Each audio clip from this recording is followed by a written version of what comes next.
Shabbat Shalom Umevorach. Cette paracha qui est la paracha Toldot. Toldot qui veut dire les descendances.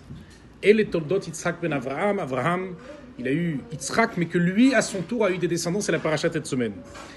Mais avant d'avoir des descendances, il faut d'abord savoir c'est qui Yitzhak.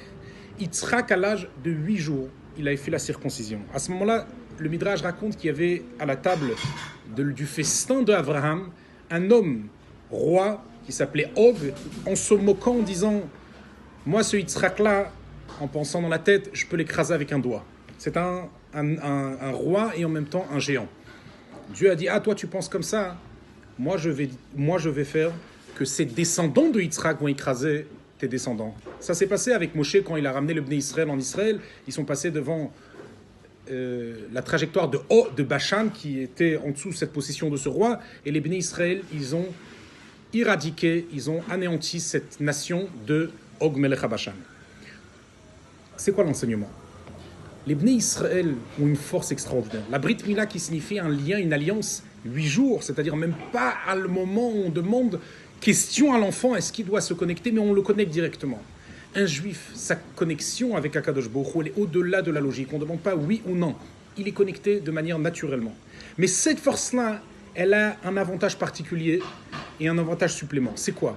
C'est justement, on est dans un monde où il y a toutes sortes de choses qui peuvent nous allusionner le Og, cet roi qui dit « je peux craser ». Le monde où on vit au jour le jour, on peut avoir des épreuves.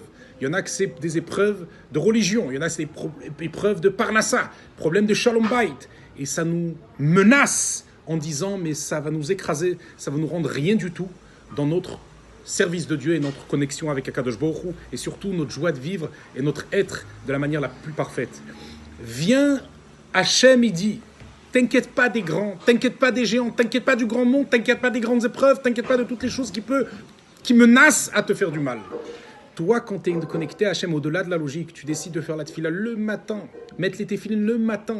Pour une femme, faire attention à la cacheroute, et bien sûr pour un homme, elle est plus dans la cuisine.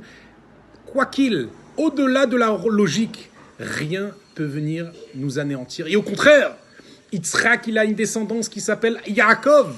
Et Yaakov, qui a sa descendance qui s'appelle les 12 tribus, qu'à la fin des temps, on va voir comment les Bnei Israël vont même réussir à faire que Esav fait teshuva, c'est-à-dire ils vont prendre toute la force d'un Esav rouquin, méchant, et le ramener dans la Kedusha, dans la sainteté. C'est qu'est-ce qui est marqué à la fin des temps, qu'on va monter, conquérir la montagne de Sav. C'est-à-dire que même Esav, il veut faire teshuva, même les non-juifs qui sont, entre guillemets, antisémites et tout, ils vont même venir à la vérité d'Akadosh Baruch Hu.